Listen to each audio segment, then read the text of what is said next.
Talking about live temperatures right now in those low 80s to start off your Monday. Not ideal, but it's what we got. 80 degrees in Temple and Bryan, 82 in Killeen, 81 in Waco. As you head up to Dallas today, about 84. If you're heading down to Austin, well, you're actually a little bit better off.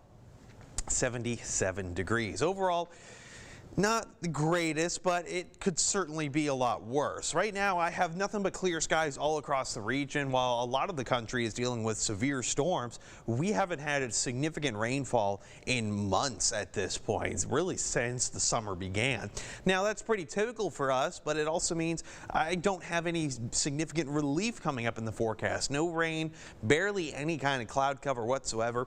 We're under the influence of southerly winds, but they're pretty weak right now. The reason for that is because the heat dome is sitting right over top of us, guys, and it's not going to be moving either. So as you're heading to school this morning, yeah, and I know Marlin is starting off school already in July. That's not okay by my book, but I'm not in charge. 81 degrees by around 8 o'clock this morning.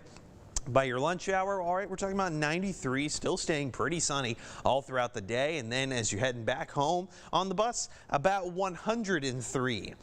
And that's not the warmest time of the day yet, too. That should be right around 5 o'clock or so, given our current temperatures. About heat index values, so it's going to be about 103. What's it going to feel like? About 108 in Waco, 106 in Hillsboro, as well as Gatesville, 109 in Cameron and Hearn, as well as Centerville.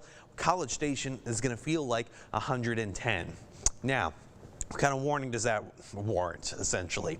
The excessive heat warning, heat index values up to 112. This is going to stay in effect until about 8 o'clock this evening.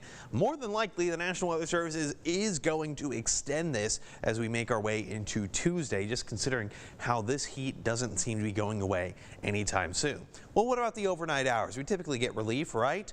Wrong. Well, and that's more so because of how hot it is during the day.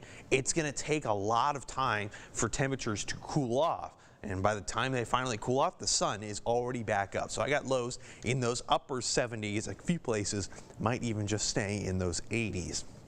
Not ideal, but it's summertime. I can't tell you anything more than that. All right, a little bit of cloud cover is going to try to make its way in. Early on Tuesday morning, I see a little bit of shower and thunderstorm activity out in far east Texas, closer to the Gulf region. We might get a little leftover cloud cover, but high pressure just takes over throughout our Tuesday and Wednesday, and we're left with barely anything else.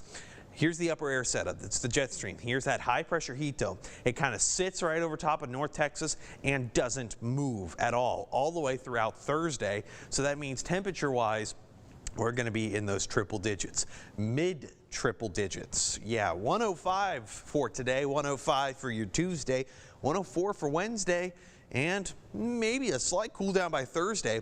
But unlike the pattern that we've seen for the last couple of weeks, I don't have us cooling off by the weekend. Yeah, the weekend, we normally go down to maybe 100, maybe 99.